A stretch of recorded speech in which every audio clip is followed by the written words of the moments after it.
गांधी स्मृति एवं दर्शन समिति के गांधी स्मृति की पूरी प्रांगण में आप सबका हार्दिक अभिनंदन है। आपके इस कार्यक्रम की शुरुआत में मैं अनुरोध करूंगा माननीय उपाध्यक्ष गांधी स्मृति एवं दर्शन समिति के श्री विजय गोयल जी से वे हमारे आज के मुख्य अतिथि डॉक्टर करण सिंह जी का स्वागत अंगवस्त्र एवं चर्चा करें। पीछे कैमरे में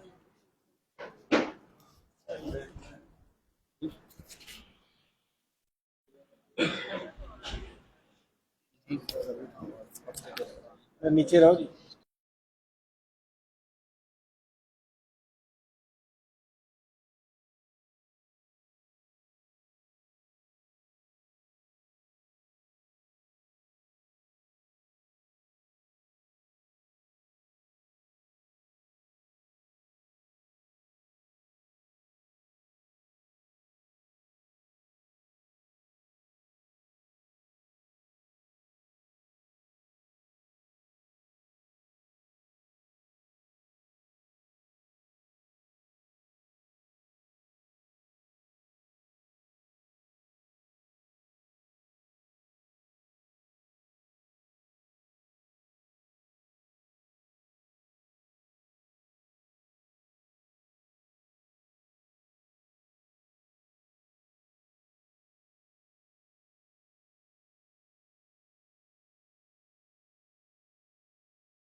आदरणीय डॉक्टर करण सिंह, उपस्थित देवी और सज्जन,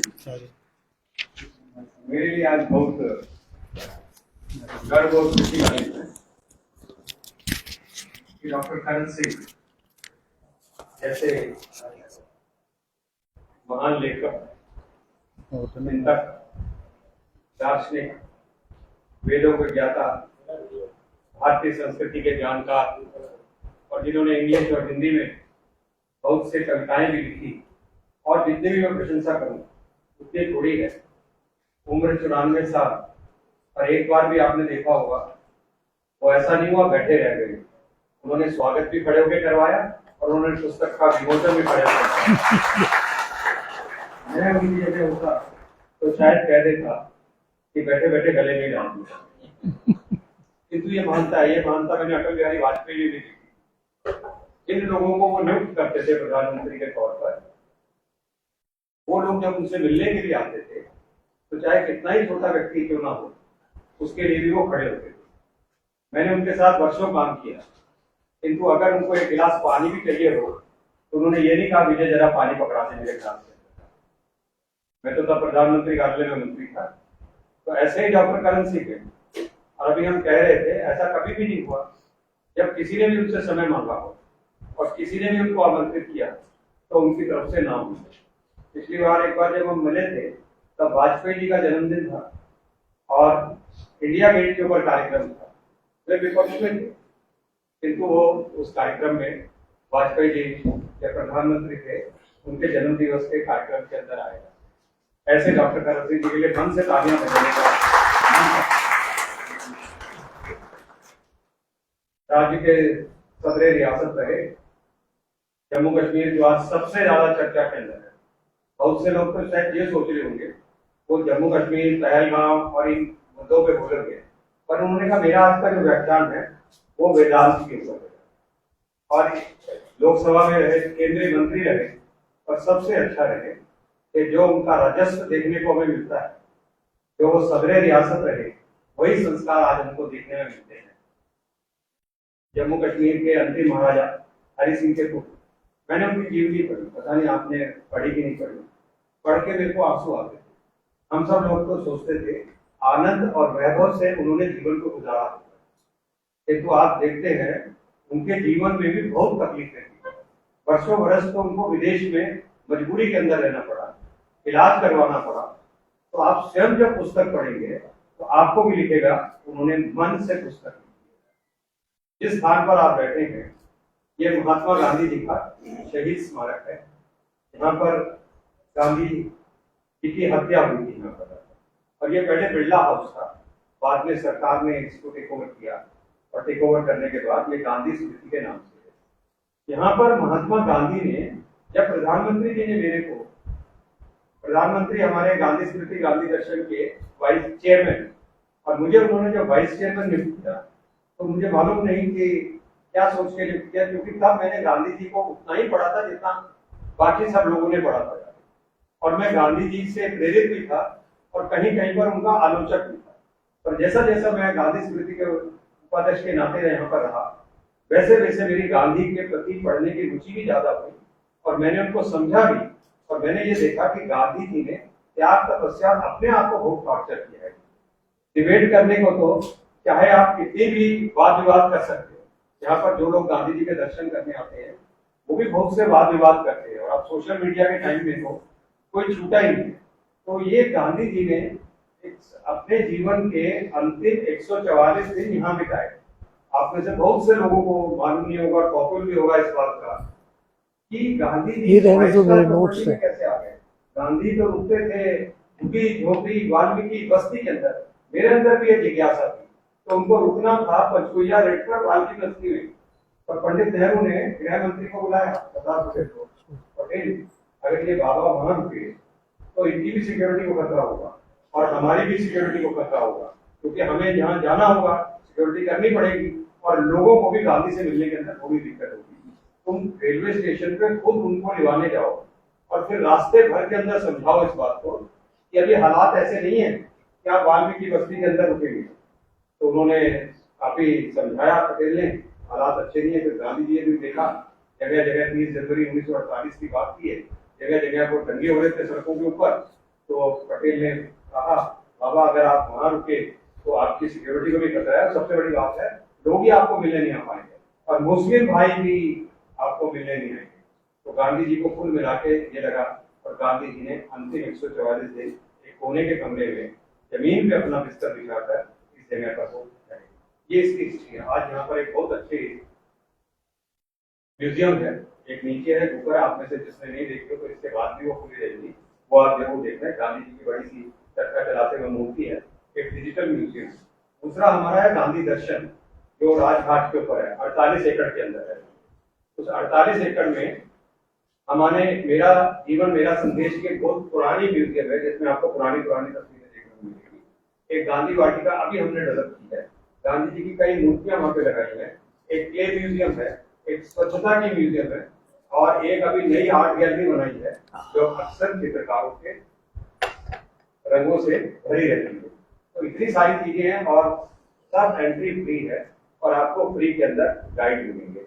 ऐसा प्रधानमंत्री नरेंद्र मोदी जी के निर्देश में हम गांधी स्मृति के अंदर काम कर रहे हैं। मेरा कार्यालय यहीं पर है, और मैं आज जो हमारा वेदांत पर उनका व्याख्यान है, हम सब जानते हैं कि भारतीय ज्ञान वेदों से निकला हुआ है। 4 वेद, ऋग्वेद, यजुर्वेद, सामवेद, अथर्ववेद, इन वेदों का सार उपनिषदों में समाया हुआ है, जिसे वेदांत की संज्ञा भी दी जाती है। कुल 108 उपनिषदों में वेदांत का ये ज्ञान समाहित है कि वेदांत हमें जीवन, आत्मा, ब्रह्म, ईश्वर और मोक्ष के विषय में बताता है। आज के तनावपूर्ण और ग्रसित जीवन में वेदांत ही हमें सच्चा मार्ग दिखा सकता है। सत्यमेव जयते और वसुधैव कुटुंबकम जैसे प्रेरक वाक्य वेदांत के सिद्धांतों से ही निकले हैं। इसलिए मेरा मानना है कि वेदांत की समझ आवश्यक है, लेकिन इस मुश्किल विषय को आज की पीढ़ी को कैसे समझाया जाए, ये बड़ा मुख्य प्रश्न है। मैंने आने से पहले डॉक्टर साहब के कई वीडियो भी देखे वेदांत के ऊपर, इसलिए मैंने ये कहा कि इस मुश्किल विषय को सरल भाषा में कैसे समझाया जाए। जैसे मैं आर्य समाज की पुस्तक देखता हूँ सत्यार्थ प्रकाश, वो मुझे काफी गूढ़ लगती है, तो मैं समझता हूँ सबसे पहले उसको सरल बनाना चाहिए। अब किसी स्कूल कॉलेज में शायद इसे पढ़ाया जा रहा हो, इस दिशा में दिल्ली विश्वविद्यालय ने एक पहल की है, जहाँ हॉल में सेंटर ऑफ हिंदू स्टडीज की स्थापना की गई है। यह एक प्रशंसनीय कदम है। गांधी जी वेदांत को विशेष रूप से भगवत गीता के माध्यम से समझते थे। उन्होंने गीता को मेरा स्थायी सहारा कहा और इसमें निहित निष्काम कर्मयोग और आत्मा की अमरता जैसे सिद्धांतों को अपने जीवन और आंदोलनों का आधार बनाया। गांधी जी मानते थे कि सभी धर्मों की आत्मा एक है। यह वेदांत का मूल संदेश है। वे कहते थे, मैं ईश्वर को सत्य के रूप में देखता हूँ और सत्य को ही ईश्वर मानता हूँ। प्रधानमंत्री मोदी भी उपनिषदों से गहरे प्रभावित रहे हैं। वेदांत के सिद्धांतों को अपने भाषणों और कार्यक्रमों में वे बार बार उद्धृत करते हैं। उन्होंने स्वच्छ भारत अभियान जैसे कार्यक्रमों में वेदांत के आत्मशुद्धि और सेवा के सिद्धांतों को जोड़ा है। इसके अलावा अंतर्राष्ट्रीय मंचों पर भी वेदांत के विचारों को प्रस्तुत किया है।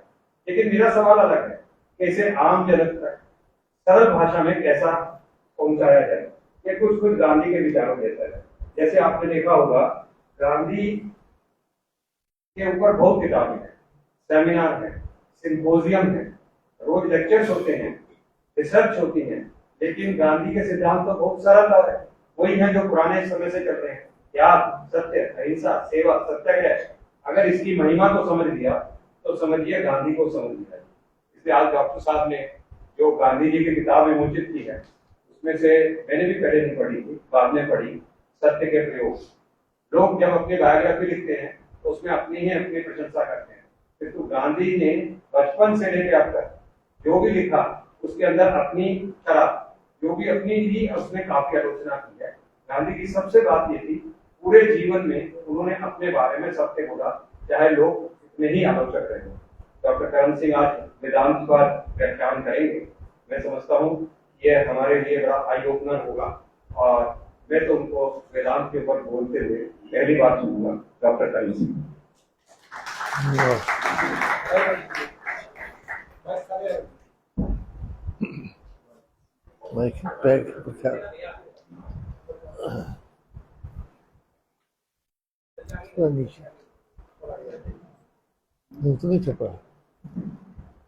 हेलो,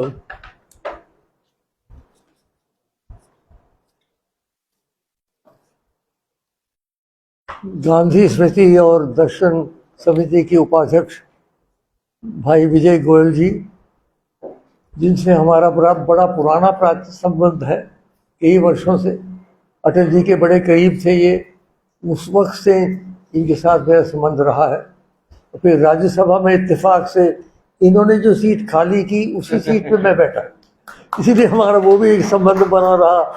18 वर्ष में बैठा रहा वहाँ। यहाँ उपस्थित महानुभाव, भाइयों बहनों, युवा पीढ़ी के प्रतिनिधिगण, मीडिया के बंधु, इस ऐतिहासिक स्थान पे आके बड़ा एक ऐसा कुछ कंपन होता है जब याद रखते हैं कि यहाँ ही गांधी जी रहे और यहाँ ही उनकी हत्या हुई। जैसे इन्होंने कहा मैं 94 वर्ष का हूँ, तो मैं गांधी जी से मिला हूँ, आपको आश्चर्य होगा। मैं उन बहुत सारे थोड़े से लोग रह गए होंगे जो वास्तव में गांधी जी से मिले। वो कैसे? 1947 में गांधी जी जब श्रीनगर आए, उन्होंने कृपा करके हमारे महल में आए। महल में जाते नहीं थे वो, लेकिन हमारे यहाँ खास तौर पर पिताजी को मिलने आए। तो पिताजी और माताजी तो दोनों बैठे थे, मैं व्हील चेयर में था, लेकिन मैंने जिद की कि भी मैं भी बैठूंगा वहाँ। तो मेरी व्हील चेयर वहाँ लाई गई और मैं भी वहाँ बैठा। अगर आप जाएंगे वहाँ पेरिस होटल में, तो एक वृक्ष है चिनार, वहाँ आप देखेंगे एक प्लाक लगा हुआ है कि ये स्थान है जहाँ गांधी जी महाराजा हरि सिंह, महारानी तारा देवी और युवराज करण सिंह से मिले थे। तो ये एक, वैसे मैंने सारी कोई बात उनकी उस वक्त पूरी समझ नहीं आई, लेकिन उनसे मिलना ही जो है, दर्शन करना जो है, वही बड़ी बात है। तो मैं अपने आप को सौभाग्यशाली मानता हूँ कि मैं उनसे मिला।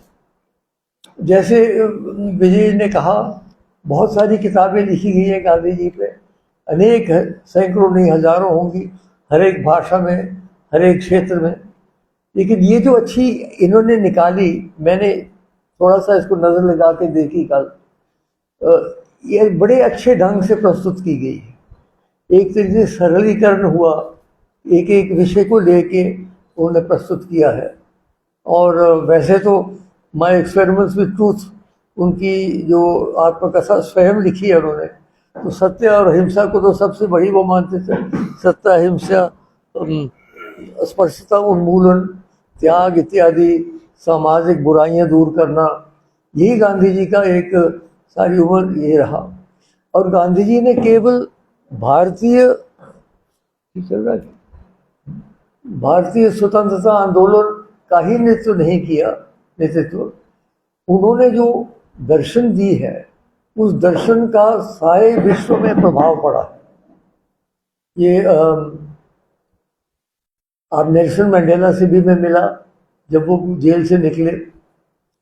उन्होंने गांधीयन अपनाया अपना मार्ग, हालांकि वो बिल्कुल अलग देश है, उनका धर्म अलग है, उनका वर्ण अलग है।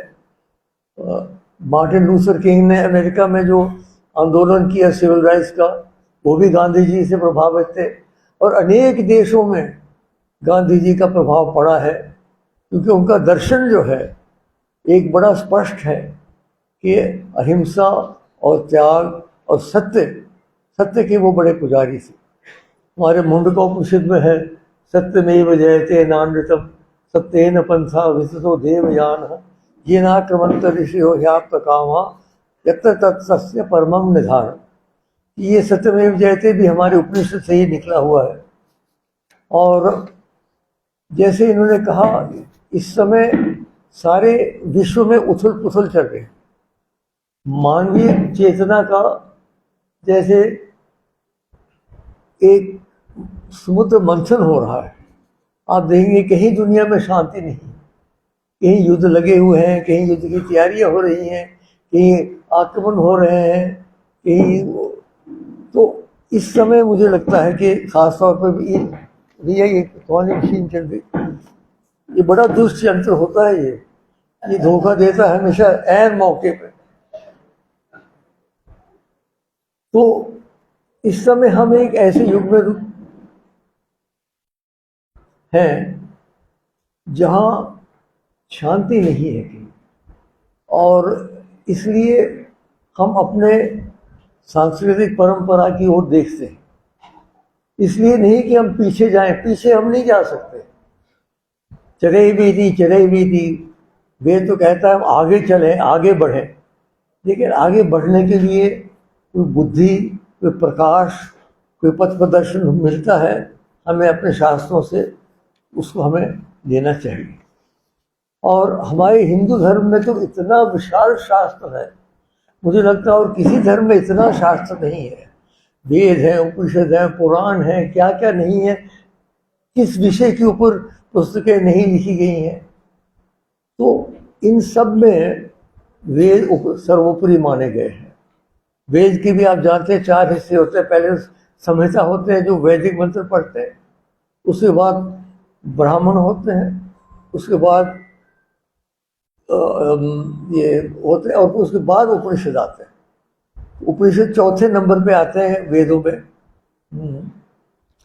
उपनिषद, इन्होंने ठीक कहा, वेदांत को उपनिषद की शिक्षा हम मानते हैं। वैसे तो उपनिषद 108 बताया इन्होंने, ठीक कहा, लेकिन 10-11 प्रमुख उपनिषद है। एक तो 10 जो शंकराचार्य ने चुने, और श्वेताश्वतर उपनिषद उसके साथ मिला लीजिए, ये 11 उपनिषद हैं जो मुझे लगता है कि बहुत प्रभावशाली है। अब उपनिषद का मंत्र क्या है? उपनिषद शब्द जो है उसके 2 अर्थ हैं। एक तो यह है साथ बैठना, गुरु बैठते थे, शिष्य 1, 2 या 4, 5 बैठते थे और उनका वार्तालाप होता था, उसको उपनिषद कहते हैं आप, एक डायलॉग। जैसे सॉक्रेटिक डायलॉग्स हैं, ऐसे डायलॉग होते हैं। दूसरा, उपनिषद का ये भी मतलब है एक गुह्य विद्या जो हर एक व्यक्ति को नहीं दी जा सकती है, जो उसे योग्य हो उसी को दी जा सकती है। ऐसी उपनिषद के अर्थ निकलते हैं। अब उपनिषद में है क्या उसको बताना बड़ा कठिन है, लेकिन मैं प्रयत्न करूंगा थोड़े समय में मुख्य बात है जो उपनिषद की है वो आपके सामने रखूं।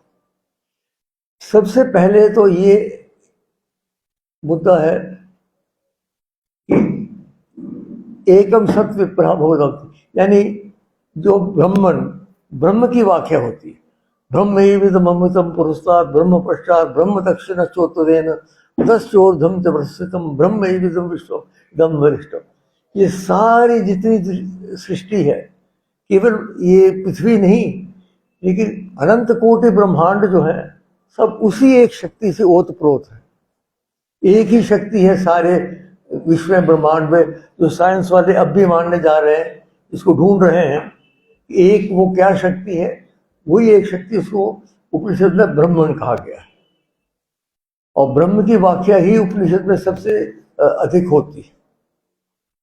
और ये नहीं बड़े से बड़ा हो चाहे छोटे से छोटा वस्तु हो, उसमें वही ब्रह्मन छाया हो। दूसरे हमने समझना है कि उसका प्रतिबिंब हर एक व्यक्ति के अंदर है। ईश्वर सर्वभूतानां हृदयेषु तिष्ठति, जो ईश्वरत्व है, जो ब्रह्म का स्वरूप है, जो ब्रह्म की शक्ति है, हर एक व्यक्ति के अंदर है, जिसे हम आत्मा कहते हैं। तो ब्रह्म की व्याख्या और आत्मा की व्याख्या, ये पहली दो चीजें समझने वाली हैं कि उपनिषद हमें क्या बताता है। तो और तीसरी बात है फिर इन दोनों को मिलाना, आत्मा और ब्रह्म को मिलाना, वो सबसे हमारा कार्य है। और मिलाने के अनेक योग हैं, लेकिन 4 विशेष क्रम बताए गए हैं। एक तो ज्ञान योग है, मस्तिष्क का योग, कि हम पढ़ें, उपनिषद पढ़ें, सत असत विवेक करें, सच्चाई क्या है नहीं है, ये बदलता हुआ संसार जो है, इसके पीछे कोई ऐसी क्या शक्ति है जो स्थिर रहती है। ये ज्ञान योग का ये हम उपनिषद का पाठ करें। उपनिषद के 3 प्रस्थान माने गए हैं। श्रुति प्रस्थान है उपनिषद वेदांत के, और स्मृति प्रधान है भगवद गीता, और तर्क प्रमाण है ब्रह्मसूत्र। लेकिन ब्रह्मसूत्र भगवद गीता स्मृति है, श्रुति इसमें केवल उपनिषद है, सर्वोपरि है। गीता भी उपनिषद से ही निकली हुई है, आप तो जानते हैं। सर्वोपनिषदो गावो दोग्धा गोपाल नंदन पार्थो वत्स सुधीर भोक्ता दुग्धम गीतामृतम भात। लिखा गया कि अगर सारे उपनिषद को हम गाय माने, और अर्जुन को हम, और कृष्ण को माने हम ग्वाला, अर्जुन को माने जो बछड़ा पी रहा है, तो दूध जो है वो उपनिषद की विद्या है। इसलिए उपनिषद में ब्रह्म की वाक्य और आत्मा की वाक्य, दोनों के मिलाने के 4 प्रमुख मार्ग हैं। ज्ञान मार्ग मस्तिष्क का, भक्ति मार्ग हृदय का। जब तक हृदय का पटल नहीं खोलेगा प्रेम और समर्पण में, तब तक आपकी साधना पूरी नहीं हो सकती। आप चाहे कितने पढ़े लिखे हों, लेकिन जो प्यार है, जो प्रेम है, जो आंतरिक समर्पण है, वो हृदय खुलने से ही हो सकता है। तो भक्ति तो हमारे यहाँ है ही है। हमारे धर्म में तो अनेक भक्ति के मार्ग में कई देवी देवता हैं, आप जिसको मर्जी चुने। हमारा ऐसे ही धर्म है जो हमें चॉइस देता है, आप जिसको चुनना चाहें चुनिए, जिससे आप पे श्रद्धा होती है, देवता हो या देवी हो, कोई भी हो, तो हृदय का पटल खुलना चाहिए। ये इसको हम भक्ति मार्ग कहते हैं। इसके विषय में बहुत कुछ हमारे शास्त्रों में, सारा भक्ति जो संदेश है वो सब हमारे उपनिषद में और इसमें पुराणों में विशेषकर भरा हुआ है। तीसरा है कर्मयोग। लोग समझते हैं कि उपनिषद केवल ज्ञान योग नहीं है। ईशावास्य उपनिषद का पहला श्लोक सब बोलते हैं, ईशावास्यमिदं सर्वम यत्किंच जगत्याम जगत तेन त्यक्तेन भुंजी सा मां जगत शुद्धनम। कि भाई ये सारा ब्रह्मांड जो है वो एक ही शक्ति से ओतप्रोत है। लेकिन दूसरा जो उनका श्लोक है, कुर्वन्नैव कर्माणि जीविते शतम तमाह एवं त्वयि नान्य चेतोस्ति न कर्म लिप्यते नरे। दूसरे श्लोक में लिखा गया है, जिसको गीता ने आगे बढ़ाया, कि यहाँ रह के 100 साल काम करो। ये नहीं कि बस भागो यहाँ से, यहाँ तुम पैदा हुए हो, यहाँ काम करो, समर्पण से काम करो, देवत्व को मान के काम करो, अपने काम को एक पूजा के रूप में करो, लेकिन करो डट के। तो वो है कर्म मार्ग, जो भगवत गीता में जिसका बड़ा विस्तार है, कर्म मार्ग। तो ज्ञान मार्ग हो गया मस्तिष्क का, भक्ति मार्ग हो गया हृदय का, कर्म मार्ग हो गया बाहों का, और राजयोग श्वास। श्वास के बारे में हमने सोचते हैं कभी आप बैठ के भी आप मौन होकर भी अपने श्वास को सुनते हैं कि नहीं सुनते हैं? किसको समय रहता है श्वास सुनने का? श्वास तो लेते सभी हैं, लेकिन वो श्वास का कोई उसको लाभ नहीं है, आध्यात्मिक लाभ नहीं है। इसमें उपनिषद में बताया हुआ है कैसे क्या श्वास लेना चाहिए, किस प्रकार से करना चाहिए। अनेक अनेक प्रकार हैं उसमें, मैं उसमें जाना नहीं चाहूँगा। लेकिन ये राजयोग, ये चारों योग हमें चाहिए अगर वास्तव में हमें आगे बढ़ना है। और आज के युग में एक योग से काम नहीं चलेगा भैया। हमें ज्ञानी भी होना है, कुछ पढ़ना है, भक्ति भी कुछ करनी है, कुछ कर्म भी करना है, और कुछ श्वास को भी देखना है। इसलिए ये 4 मार्ग जो हैं, इनके विषय में उपनिषद में लिखा गया है। तो ब्रह्म, आत्मा और इनको मिलाने के 4 योग, ये तो पहली बात मैं आपको बताना चाहता हूँ, ताकि इसको समझने से हमें पता चलेगा कि उपनिषद है क्या, कह क्या रहा है। अब और बहुत सारी बातें हैं। एकम सत विप्रहा बहुधा वदन्ति। सत्य एक है, उसके समझने के, अभिव्यक्त करने के अलग अलग मार्ग हैं। आप लोगों ने पता नहीं सुना कि नहीं, मैंने संसद टीवी के लिए एक कार्यक्रम पिछले साल चलाया था 6 महीने, एकम सत्य नामक का। और हर महीने मैं किसी एक धर्म के व्यक्ति को, विशेषज्ञ को प्रस्तुत करता था। जितने हमारे धर्म, क्योंकि हमारे देश में तो सभी धर्म पनपते हैं, ये हमारी एक विशेषता है। चाहे बहुत बड़े धर्म हो संख्या में, जैसे हमारा सनातन धर्म है, इस्लाम है, चाहे छोटे हों जैसे पारसी हैं, बहाई हैं, जितने भी हैं, जो भी धर्म छोटा बड़ा नहीं होता, चाहे उसमें उसके अनुयायी के लिए उसी का धर्म सबसे बड़ा है। तो हर एक धर्म को मैं प्रस्तुत करता था 8-9 महीने के लिए। पता नहीं आप लोगों ने देखा कि नहीं देखा, ये कोई बड़े सोफिस्टिकेटेड नहीं था, ये आम लोगों के लिए था, और ये हमने चलाया। तो एकम सत बहुधा वदंती जो है, ये एक बड़ा आवश्यक विचार है। क्योंकि अगर हम कहें कि नहीं, जो हम कहते हैं वही ठीक है और बाकी सब गलत है, वो भी ठीक नहीं। हमें मानना पड़ेगा कि जो हम अपने लिए जो कह रहे हैं, दूसरे वो भी अपने लिए वो सत्य है, उनके लिए, हमारे लिए ये सत्य है। सत्य एक ही है वास्तव में, लेकिन उसे अभिव्यक्त करने के अलग अलग मार्ग हैं। कोई निराकार है, कोई साकार है, कोई और प्रकार के अलग अलग हैं। इसलिए एकम सत्य प्रहा बहुधा वदन्ति, ये भी हमारे उपनिषद से निकला है, ये ऋग्वेद का वाक्य है वास्तव में। तो इसको हमें समझना चाहिए और अपनाना चाहिए। फिर इसके बाद 1-2 और, अयम निज परोवेति गणानाम लघुचेतसाम उदार चरिता नाम तो वसुधैव कुटुंबकम। वसुधा एव कुटुंब, वसुधा, इसमें वासुदेव नहीं है कि ये लोग इसको वो गलत समझते हैं कि कृष्ण कृष्ण के बारे में कुछ नहीं है। वसुधा का मतलब है ये सारी विश्व, वसुधा ही एक परिवार, सारी मानव जाति एक परिवार। देखिए कैसा विचार हजारों वर्ष पहले हमारे ऋषि मुनियों ने किया था कि चाहे हम, हालांकि उन दिनों में 10-15 मील से ज़्यादा चल नहीं सकते थे पैदल, फिर भी उनकी कल्पना थी एकम सत्य कि ये बहुजन, ये सारा समाज जो है, सारा विश्व एक है। ये कितनी बड़ी बात है आप देखिए। और अगर हम वो समझते तो आज जो परिस्थिति मानव जाति की है वो नहीं होती, क्योंकि मानव जाति तो जब से मानव जाति उत्पन्न हुई है तो लड़ लड़ के एक दूसरे को मार मार अंत में जाके कहाँ हम पहुंचे आप देख रहे हैं।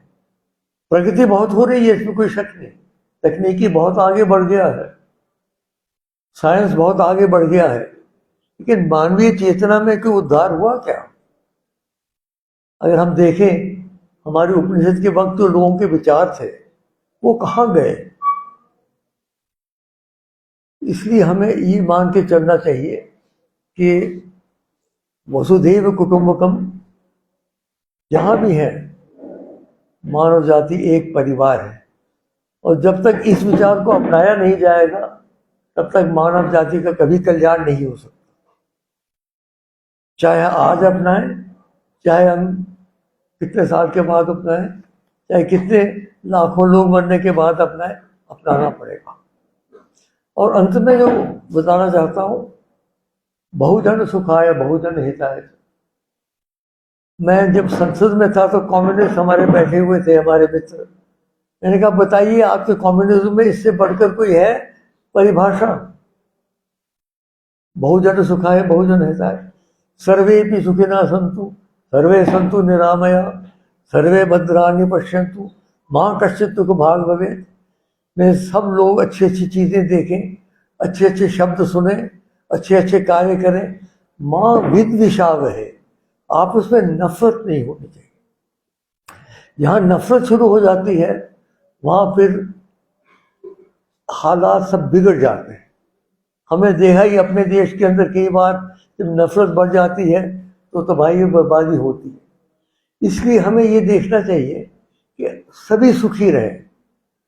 जो कार्यक्रम प्रधानमंत्री जी ने चलाए हैं अब बहुत अच्छे कार्यक्रम हैं, जैसे स्वच्छ भारत है, इस किस्म के कार्यक्रम कोई विशेष धर्म के लिए नहीं है, समस्त देशवासियों के लिए। इस प्रकार की चीज़ें चली जाएं तो अधिक होगा, क्योंकि विद्वेषा में आपस में जो दुश्मनी पैदा करना वो उससे नुकसान होगा, देश को फायदा नहीं होगा।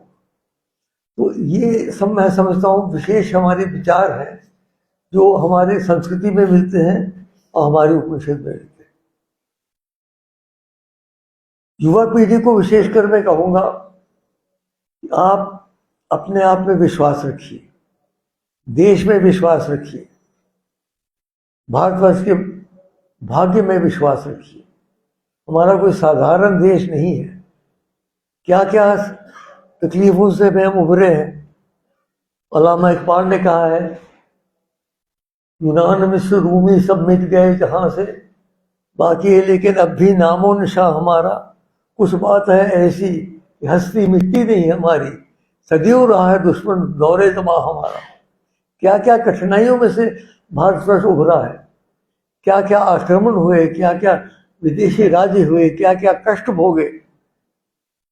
अंग्रेजों के वक्त में भी गांधी जी आप प्रमाण इस बात के हैं, लेकिन फिर भी ये हमारा देश टिका हुआ है और टिका हुआ रहेगा यदि हमको अपने देश में विश्वास हो, अपने भाग्य में विश्वास हो। मैं युवा पीढ़ी को विशेषकर विनती करूंगा, मैं जानता हूँ चारों ओर हाहाकार है, चारों ओर भ्रष्टाचार है, लेकिन उसके बावजूद आप अपने विश्वास के ऊपर डटे रहिए, तभी जाके आप आगे बढ़ेंगे। रास्ता आसान नहीं है, याद रखिए, रास्ता कठिन है, लेकिन उसी कठिन रास्ते के ऊपर चल के ही हमें अपने भविष्य की ओर पहुंचना है। कोई सरल रास्ते नहीं रहे विजय जी, न व्यक्तिगत कल्याण के लिए, अपना समाज कल्याण के लिए। जाना उसी कठिन रास्ते के ऊपर है जिसके ऊपर हम चल रहे हैं।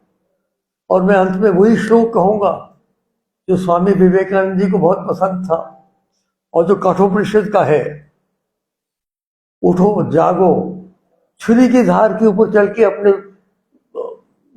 विश्व की ओर बढ़ो। उत्तिष्ठत जागृत प्राप्य वरान निबोधत क्षुरस्य धारा निशिता दुरतया दुर्गम पसत कवयोगत। धन्यवाद।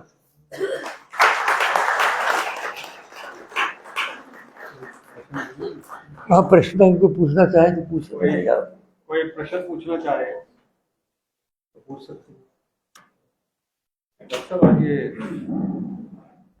आज हमारे परिवार के भी यहाँ व्यक्ति आए हुए हैं, आपको वो परिचय कर दूँ।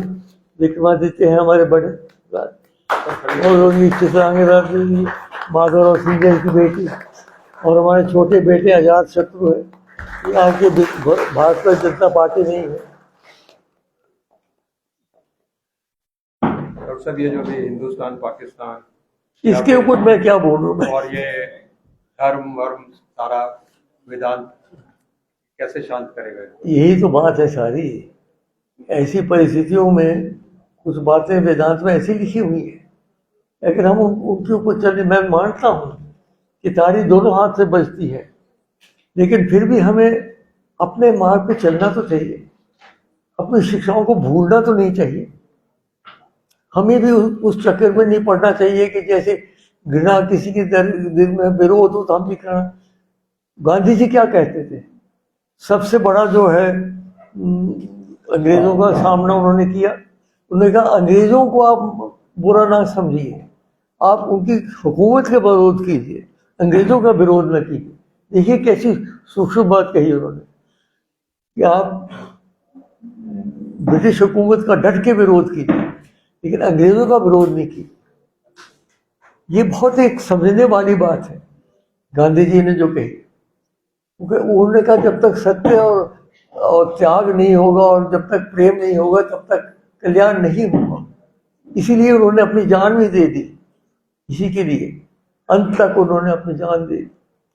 जब 1947 में हम मनाते हैं स्वतंत्रता दिवस, तो मुझे कई बार ख्याल आता है विजय जी कि जिन लोगों ने अपनी कुर्बानियां दी, ये नहीं केवल स्वतंत्रता संग्राम में, तो बंटवारे में कितने लोग मारे गए, लाखों लोग मारे गए, करोड़ों लोग घर से बेघर हुए, उनका भी याद करना चाहिए। क्योंकि हमने तो देखा है, मैं तो जब दिल्ली में पहले आया तो सारा एक रेफ्यूजी कैंप था। जो अब कैंप है ये वाकई कैंप ही थे सारे, लाखों रेफ्यूजी यहाँ थे। इस तरीके से उस वक्त मुझे कहना है 2 व्यक्तियों ने इस देश को संभाला, पंडित जवाहरलाल नेहरू ने और सरदार वल्लभ भाई पटेल ने। ये 2 अगर नहीं होते तो क्या देश बिखर भी सकता था। चर्चिल ने कहा था कि हम जाएंगे तो 20 टुकड़ों में बट जाएगा भारतवर्ष, लेकिन उस वक्त नेतृत्व ऐसा था कि उन्होंने संभाल के रखा। आप किसी का विरोध करें किसी का ना करें, मैं उस राजनीति में नहीं जा रहा हूं, लेकिन उस समय जो कार्य किया, मैं वहां उस समय बालक था, मैं 16 साल का था। मैंने अपने आंखों से देखा किस तरीके से वहां हालात बिगड़ गए थे। और देखिए गांधी जी उस दिन स्वतंत्रता दिवस वाले यहाँ नहीं थे, वो तो जाके कहीं नोआखाली के गलियों में घूम रहे थे।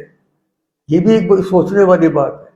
जिस आदमी ने नेतृत्व किया सारे आंदोलन का, वो नहीं थे। वो अभी तक अंत में जाके हिंदू मुसलमान के विरुद्ध जो एक दूसरे के विरुद्ध नफरत हो गई थी उसको दूर करने की कोशिश करते थे। तो ऐसे व्यक्ति से हमें प्रेरणा लेनी चाहिए। गांधी स्मृति हम बैठे, मैं आपको बधाई देता हूँ विजय जी कि आपने बहुत अच्छी तरह से रखा। मैंने बाग देखा आपका आते हुए, बहुत अच्छी तरह से आपने रखा है। और ये जब से इन्होंने यहाँ के उपाध्यक्ष बने हैं तो आधे गांधीयन तो खुद ही हो गए। तो इसलिए मैं आप सबसे बहुत बहुत धन्यवाद करता हूँ। आपने अपना कार्य छोड़ के यहाँ आए उपनिषद में तो आदमी घंटों बात कर सकते हैं, लेकिन मैंने प्रयत्न किया कि संक्षेप में जो प्रमुख मुद्दे हैं ब्रह्मन और आत्मन के, उनको मिलाने के जो 4 योग हैं, और वसुदेव कुटुंबकम एकम सत्विप्रा बहुधा वदन्ति बहुजन सुखाय बहुत रहता है, ये अगर 6 मुद्दे हम अपने सामने रखें, मुझे लगता है कि लाभ हो सकता है हमारे व्यक्तिगत भी और देश का। विजय, बहुत धन्यवाद आपका।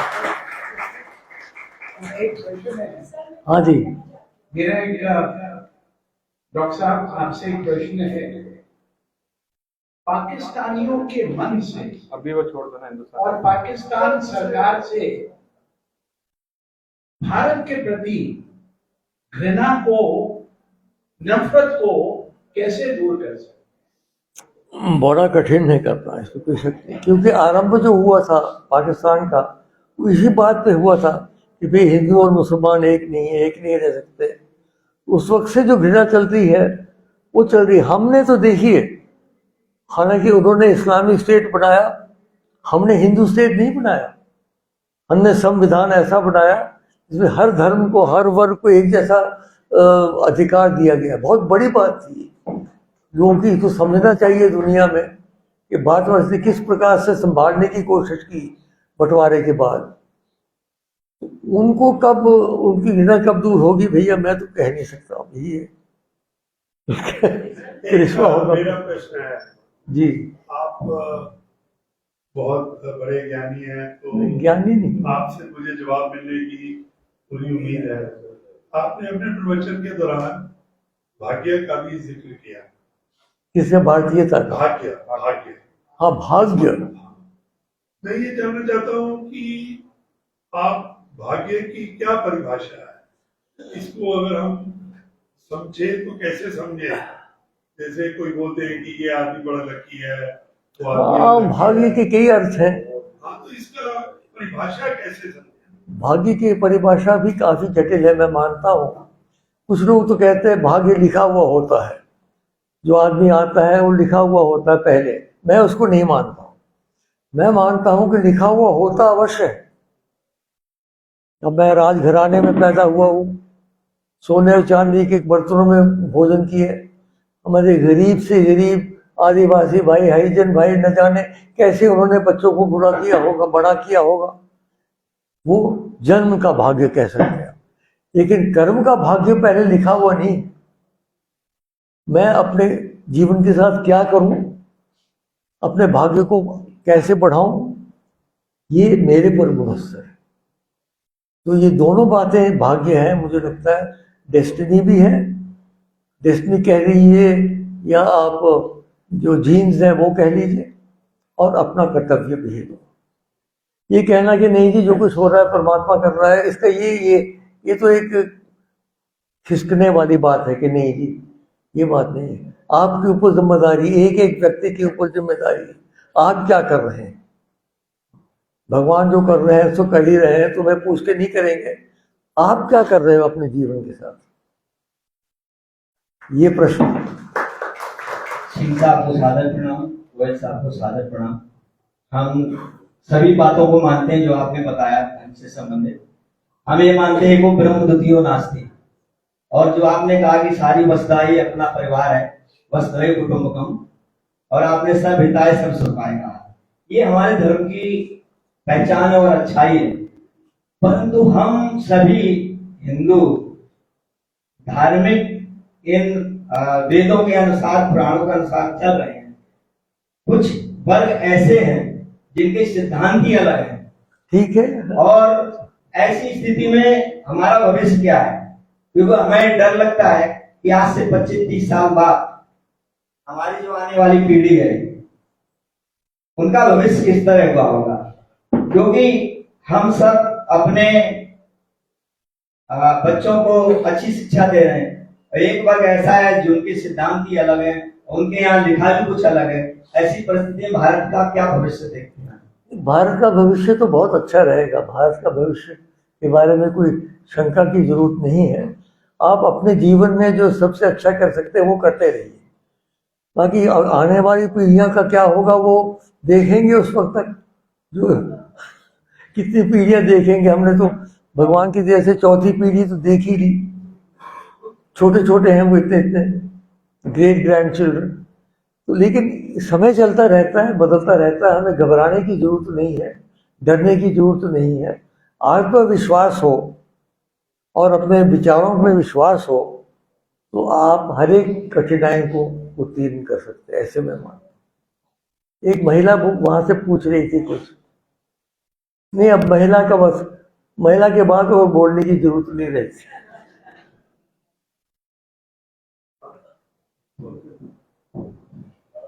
सर मैं आपको देखकर इतनी प्रभावित हुई हूँ, जब मैं कश्मीर गई थी मैंने वहाँ पर 2 मंदिरों को रिसर्च किया। एक मंदिर था पहलगांव में, हाँ जहाँ पर तो शिव जी का मंदिर है। हाँ तो मैंने वहाँ पर पंडित जी से पूछा, मैंने कहा पंडित जी आपको सैलरी तो गवर्नमेंट से आती होगी? कहते नहीं मैडम, पहले तो मेरे को यहाँ पर कश्मीरी ये जो वहाँ के जो रहने वाले हैं मॉडर्न, वो इसको संभाले हुए थे।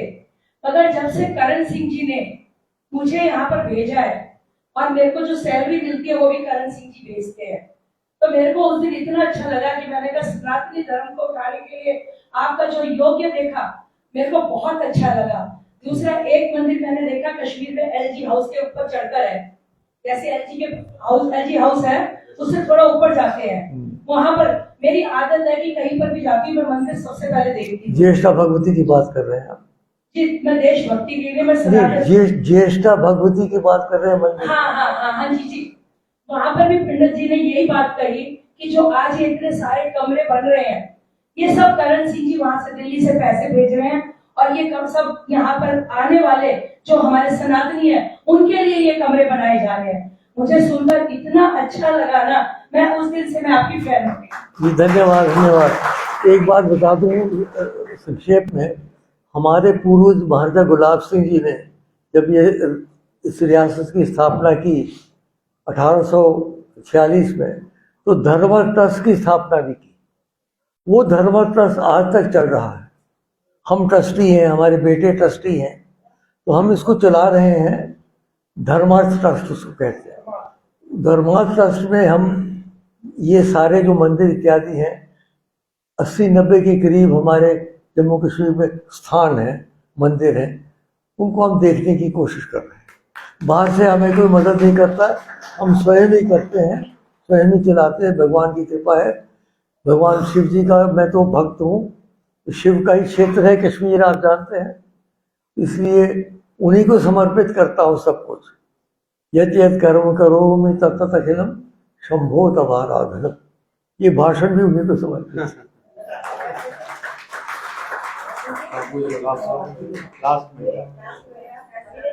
पूछ लो। हाँ जी आप पूछिए पीछे जी, वो माइक दो ना इनको। कश्मीर के जब हम सारे एरिया को हम सुनते हैं, पहलगाम या कश्मीर या गुलमर्ग, सोनमर्ग, गुलमर्ग, मतलब ये सारे नाम तो हिंदू हैं और रिहाइश वहाँ सारा माउंटेन है। तो ये हमारा जो क्षेत्र है जहाँ पर कभी एक आई थिंक एक यूनिवर्सिटी होती थी यहाँ पर कश्मीर में, तो ये हिंदू से मुस्लिम एरिया कब बन गया और कैसे बन गया? अरे ये तो बड़ा लंबा कठिन इतिहास है। मैं समझना चाह रही हूँ कि कोई भी नाम ऐसा नहीं है जो माउंटेन नाम। लेकिन एक बात थोड़ी सी आप उनकी भी प्रशंसा कीजिए। मुसलमानों का राज्य रहा 700 साल, उन्होंने नाम बदले नहीं। ये भी दीजिए उनको, क्रेडिट दीजिए ना। पर ये हुआ कैसे? नहीं हुआ की बात वो दूसरी बात है, मैं और बात कह रहा हूँ। आप पहली जो कह रहे हो बात समझ आ गई सबको, ताली नहीं बजा रहे अलग बात है। समझ आ गई। सर प्रणाम। एक प्रश्न मेरा इतिहास से संबंधित है। जब महात्मा गांधी श्रीनगर पहली बार गए थे स्वतंत्रता से पहले, वो महाराजा हरि सिंह से भी मिले, जिसका आपने जिक्र किया है कि आप भी उनसे मिले थे, और शेख अब्दुल्ला जी से भी मिले थे। हाँ, लेकिन उसी समय पहली बार महात्मा गांधी श्रीनगर की घाटी में गए थे, लेकिन शेख अब्दुल्ला ने उनका सम्मान किया, आपने आपके परिवार ने उनका सम्मान किया, लेकिन एक समूह ने उनका विरोध किया था, जिसकी वजह से उन्हें लौटना पड़ा और वे लाहौर होते हुए नॉर्थ भी चले गए थे। तो मेरा ये प्रश्न है कि क्या महाराजा हरि सिंह को उस समय एक विरोध की जो चिंगारी थी, अपने विभाजन के बाद पाकिस्तान में जब हमारे ऊपर पठानियों ने आक्रमण किया तो क्या महाराजा हरि सिंह को उसका आभास नहीं था? नहीं, यह आभास नहीं था कि इस प्रकार का हमला होगा। अगर ऐसा होता तो तैयारी करते, लेकिन यह आभास नहीं था। हमारी उस समय इंटेलिजेंस सर्विसेज जैसे अब चल रही वैसे नहीं है, रेडियो नहीं है वगैरह। तो हम तो बल्कि दरबार में थे उस दिन, जिस दिन हमला हुआ। वो महुरा पहुंच गए थे, तो लाइट बंद हो गई, तब पता चला कि वो लोग तो महुरा पहुंच गए। ये तो बड़ा लंबा किस्सा, मैं नहीं बताऊंगा कि कैसे कश्मीर कैसे बना कैसे नहीं बना। ये कश्मीर में देखिए बौद्ध धर्म चला एक बहुत। कनिष्क ने जो अपना द्वितीय विश्व बौद्ध सम्मेलन किया था वो हारवन में किया था, श्रीनगर के पास। शैव दर्शन वहाँ आचार्य अभिनव गुप्त जैसे महान चिंतक और देशक, शैव कश्मीर शैव शास्त्र। मुसलमानों में भी कई सूफी भी आए, शाह हमदान आए, चिराए शरीफ में जो दफनाए हुए हैं अलमदार कश्मीर वो भी आए। इसलिए सूफी भी आए। जितनी सख्ती से बाकी देश में परिवर्तन हुआ, इतना कश्मीर में नहीं हुआ। कश्मीर में जो सूफी आए, सूफियों ने अपनी तरफ से काफ़ी अच्छा वहाँ प्रचार किया था। ये कहानी है बड़ी लंबी, इसमें क्या बताएं क्या ना बताएं। शारदा यूनिवर्सिटी थी, बिल्कुल। नमस्ते शारदे देवी काश्मीर पुरवासिनी। तो कश्मीर तो विद्या के लिए प्रसिद्ध है। किसी ने धन्यवाद देना है क्या? दीजिए दीजिए, आप तो यार बैठे धन्यवाद देने। धन्यवाद सर। मैं अनुरोध करूंगा विस्तृत एवं प्रश्न समिति के शासनिक अधिकारी संजीव कुमार जी से बहुत धन्यवाद। ठंडी हो गई तो दोबारा मंगा नहीं कोई बात नहीं। गांधी स्मृति के पवित्र परिसर के आज के इस सभागार में मंच पर आसीन गांधी स्मृति और दर्शन समिति के उपाध्यक्ष एवं भूतपूर्व केंद्रीय मंत्री श्रीमान गोयल जी, प्रख्यात शिक्षाविद, सक्षम पर्यावरणविद, मूर्धन्य विद्वान, लेखक, पद्म विभूषण एवं भूतपूर्व केंद्रीय मंत्री महाराज डॉक्टर करण सिंह जी, उपस्थित सभी प्रबुद्ध जन, मीडिया के साथी जन, मिसेज उपाध्यक्ष महोदया, भूतपूर्व सांसद प्रदीप गांधी जी, जौहरी साहब और तमाम साथीगण, देवियों और सज्जनों, आज के इस कार्यक्रम में भारतीय दर्शन के एक महत्वपूर्ण शाखा वेदांत, जो कि आत्मा, ईश्वर और ब्रह्मांड के बीच संबंध का अध्ययन करता है, इसकी व्याख्या आपने इस विषय के प्रकांड विद्वान परम आदरणीय डॉक्टर करण सिंह जी से आप सबने सुनी।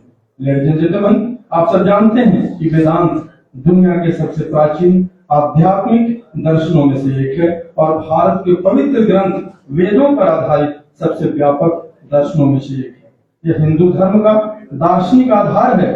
जहाँ हिंदू धर्म में भारतीय संस्कृति के पहलू शामिल हैं, वही वेदांत अपने अनुप्रयोग में सार्वभौम और सभी देशों, सभी संस्कृतियों और सभी धार्मिक पृष्ठभूमियों के लिए समान रूप से कैसे चलता था, राजा था और पुष्टि करता है अस्तित्व की एकता की, आत्मा की स्थिरता और सभी धर्मों के बीच 100 साल राज किए पूज्य बापू के सत्य, अहिंसा और सर्वोदय के सिद्धांत वेदांत के उसी भाव को प्रतिपादित करते हैं।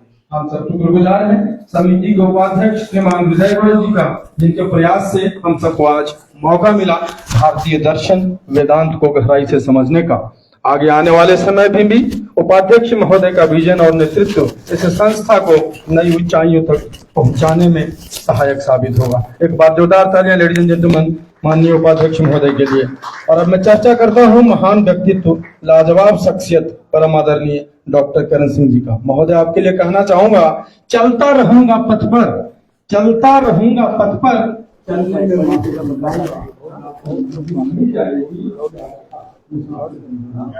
पसीने की स्याही प्रार्थना माहौल में रखना चाहिए, आपको ठंडा हो गया।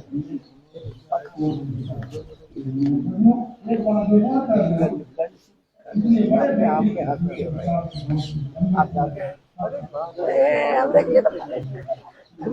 आप बहुत बिजी हो जाते हैं। नहीं, आप लोगों का प्यार है, आशीर्वाद है, बस अच्छा लगता है। हमारा फोन जाता है, मैसेज जाता है, तो हम लोग वो सब छोड़ के आ जाते हैं। आशीर्वाद आपके बड़प्पन राजनीति जब तक है तब तक हम लोग को नहीं मिल रहा है। कितना करें? बिल्कुल, कैसे भविष्य? हाँ, उनको सलाह दीजिए।